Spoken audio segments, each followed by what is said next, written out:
Sometimes the greatest form of resistance is expression.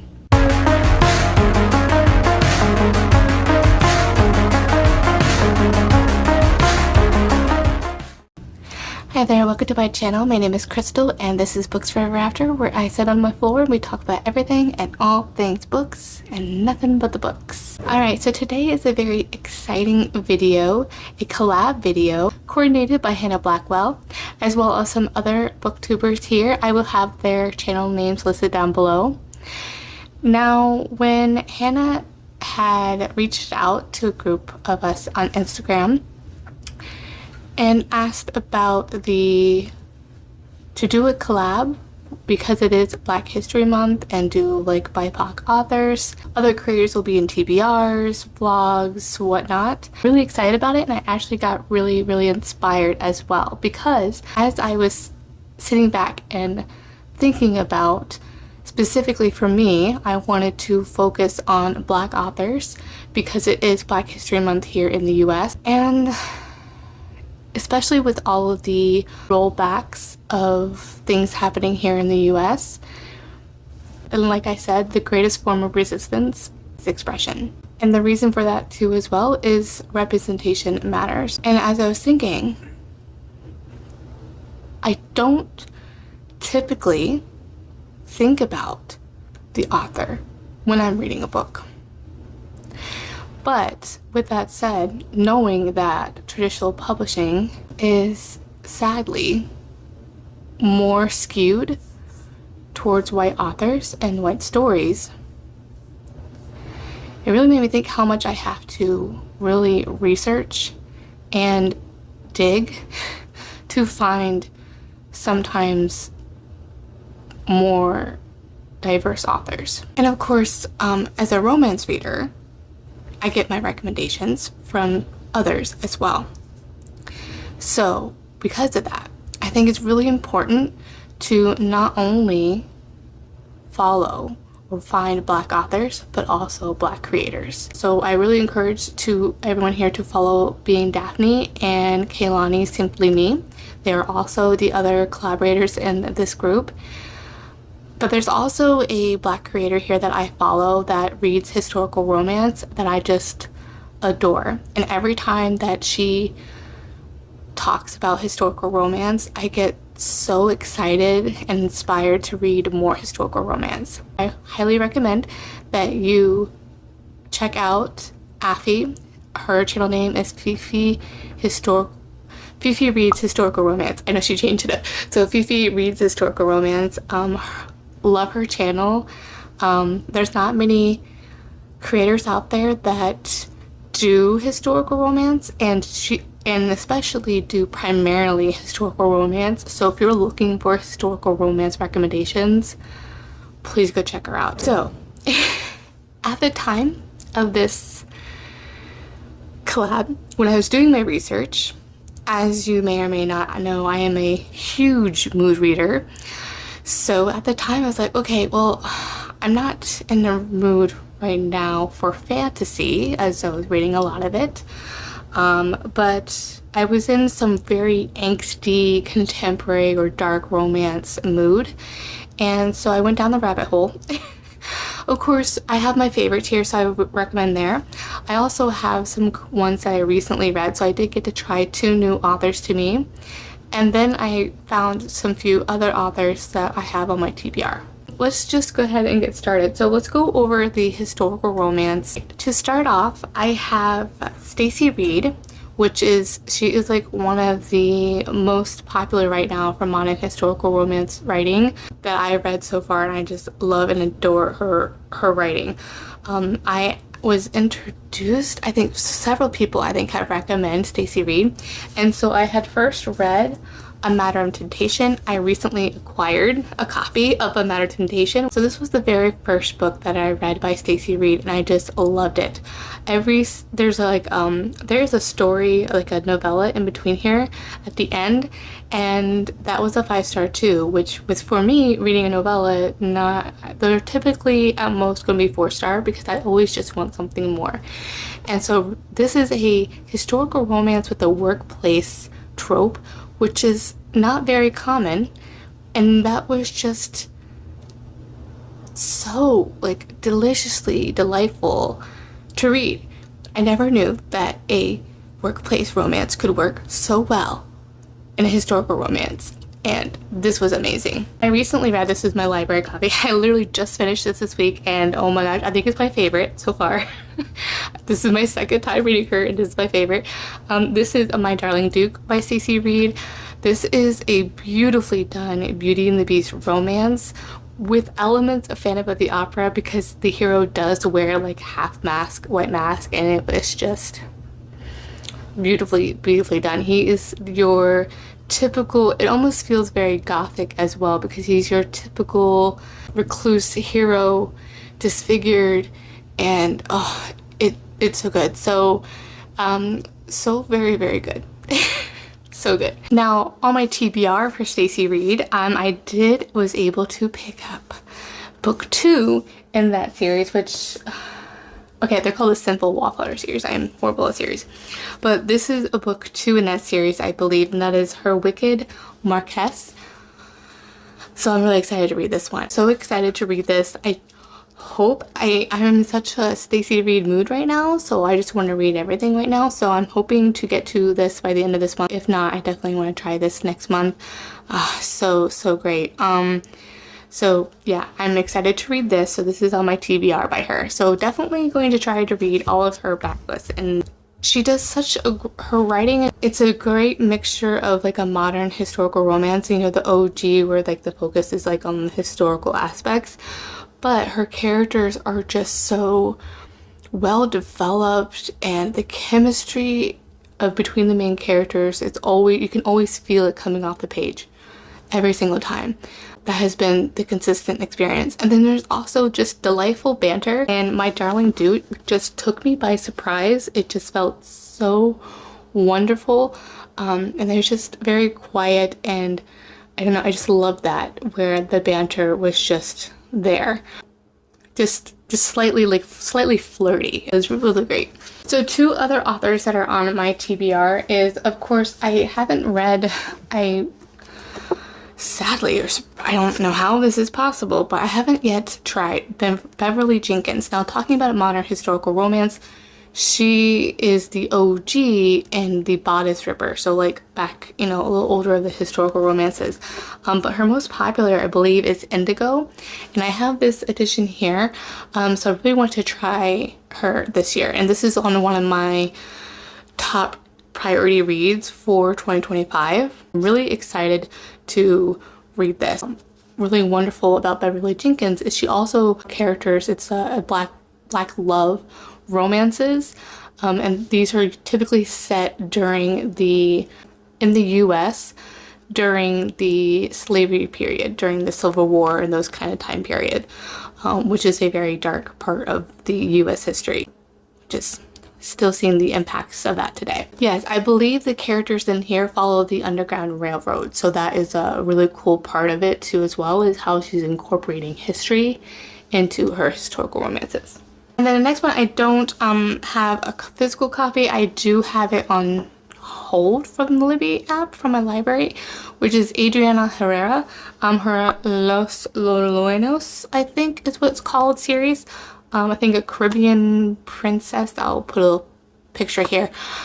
So excited. I think her 3rd book literally just released this month in that series, and so I'm really excited to try this author out. Look forward to reading that. Alright, so some contemporary romances that I have loved. So I really got into contemporary romance in 2021, 2022, and one of those, of course, that I've just love and adore is Kennedy Ryan. And my first time reading her was Before I Let Go. Now, I have yet to read the other series in this, but what I love about this as well is the fact that there's a beautiful black woman on the cover. So that's just awesome to have that representation there. So I really loved this one. It balanced like grief and second chance romance with, I don't know, it's just very great balance between that and just general fiction. I want to read the Grip trilogy this year, which is which is Flow, Grip, and then Still. So I'm excited to try this out. This was talked about before, but I heard that this is a lot of people's favorite. I think it's a romance between a musician and his like agent or something like that. I'm not entirely sure, but it sounds angsty and I love that. Oh, before I forget. Okay, so I have QB Tyler, of course, as well. She is a indie author, and she's on Kindle Limited as well. And this is my favorite by her, is Forget Me Not. It's a amnesia, like second chance romance. There is cheating in here by the hero, but you kind of like find out like that. So there, check your trigger warnings with this one. But there is just, I just love and adore this one. QB Tyler is like the OG taboo forbidden author. Like, she's the queen of it. Now I haven't, like I mentioned, I hadn't read much contemporary romance in a while, or at least from like KU and that kind of thing. So I think I've read most of her backlist and I need to catch up. So I think the one that I need to read is Keep Her Safe, like her bodyguard romance. I think that's the one of the most older publishing that I, to catch up, because I think I was reading it like publishing order. So I do need to read that one, which is, I guess, a bodyguard romance and a celebrity musician, like singer, and I don't know, or actress, I can't recall, but that's the other one that I'm really excited to read. Now, one of the things that I love about angsty romances I'm discovering too is I just don't like the Nicholas Sparks kind, where it's heavily focused on like grief and things like that. I tried two different authors, two new to me authors this month, and this is when I went down the rabbit hole. One of those was, I guess I went down the rabbit hole to find some authors that had specifically what I wanted to read, which was like an angsty contemporary romance. And one of those names that popped up was Brittany Cherry. I did pick up The Air He Breathes by Brittany Cherry. I don't know why it's so hard for me to say that word. But we have that one. So reading the back, I didn't know exactly what I was getting into. So it sounded like this hero is not well liked in the town. He has like a bad reputation. And something about being both empty, looking for something else, something more. We both wanted to put together the shattered pieces of our yesterdays. So unfortunately, I had to DNF this one 30% in because it was focusing on too much grief, the topic of grief, and there was a child death in here. So that is one of my things that I recently discovered that I just do not want or can't read about, is a child's death. So yeah, I wasn't wanting to read that. The heroine had lost her husband in some sort of accident, I can't remember, possibly airplane or something, and the hero lost his wife and son in a car accident. So yes, those two things, especially a car accident, as well as also my thing that I just cannot read about. Unfortunately, because of that, I couldn't continue on this one, so that was really disappointing. I don't know, I'm sensing she seems to be really popular, but a lot of them focus on grief. So I don't know if you have any recommendations for me by Brittany of titles by Brittany Cherry that I should check out that don't focus heavily on grief. I would love to get those recs. And then the other one is Lilac by BB Reed, and this one totally different vibe because I needed a little bit of change. I still wanted something angsty, but more on the fun, spicy kind of side focused.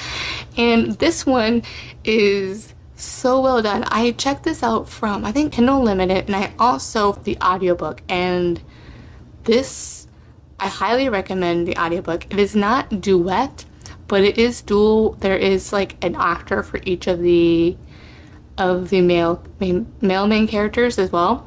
So this is a Why Choose rock star romance, and it is really good. Really, really good. It definitely, I appreciated it, dealt with the topics of like jealousy and things like that, and like sharing that kind of situation that would kind of typically happen in there. So it's really, really good. So she ends up having to become a rock star. She's like a singer. She gets introduced to become the lead guitarist for the group when one of the musicians dies of, I believe, like a overdose. Just check your trigger warnings for that one as well. She gets asked to join them, and they just don't like her and don't want her to be there for reasons and whatnot. So yeah, it was a lot of fun. Definitely really enjoyable, and I rated this one a 4-star.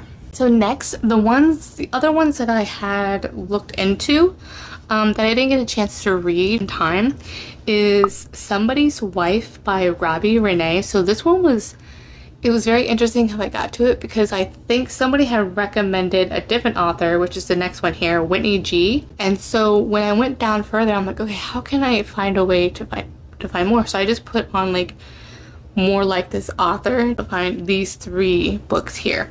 So this one is called Somebody's Wife by Robbie Renee. So this one I think is like a cheating romance, I believe. So that in that aspect is very angsty. I think he just had a divorce, and he meets her during some sort of work thing, like business dinner, but she may be a doctor. I think he's a lawyer. I don't know. And this it doesn't give you too much information, which is not bad, because I think it's only 250 pages. So sometimes a blurb can give too much away. So there's that. So if you're looking for an angsty romance there too, almost like an erotic romance, is Reasonable Doubt by Whitney G. So this is like a lawyer romance, it looks like, and looks probably like a new adult as well. Is they meet online and have a one-night stand, but then finds out that she is actually someone coming in for an interview, for the college intern interview. Very interesting. It said she was supposed to be a 27-year-old lawyer, a book hoarder, and completely unattractive. She was supposed to be someone I shared law advice with late at night, someone I could trust with details of my weekly escapades, but then she came into my firm for an interview, a college intern interview, and everything changed. Alright, so wow, this seems to be really popular. This has 45,000 ratings, and I don't know if maybe it's a little older, and oh yeah, this is from 2014, so it's a little bit more of a backlist book. That's probably why I haven't heard about it. The next one is Luca by Gray Huffington. This is a professor-student romance, I believe. This is also part of a standalone series as well, but I am really interested in this. This is on Kindle Unlimited as well, and it's on the Prime Reading as well that I saw. Alright, and then lastly, I didn't have any fantasy romance black authors I have read that I could recall, trying to go back into what I have read. This fantasy romance, which is an adult fantasy romance, this is one of April's favorites, which is That Time I Got Drunk and Saved a Demon. So really want to try this one. This is Kimberly Lemming. And then I have a YA fantasy, which is by Tracy Dion, Legendborn, which is an Arthurian inspired or retelling or reimagining.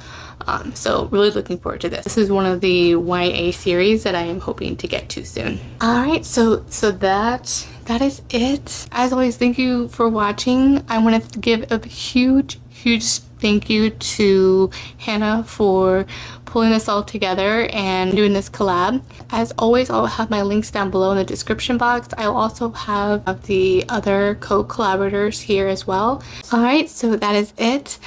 So those are all the recommendations, books I've read, and those that are on my TBR. I would love if you could put in your comments any of other recommendations that you could provide, and also any other Black creators as well. Thank you guys so much for watching, and I will see you in my next video. Bye.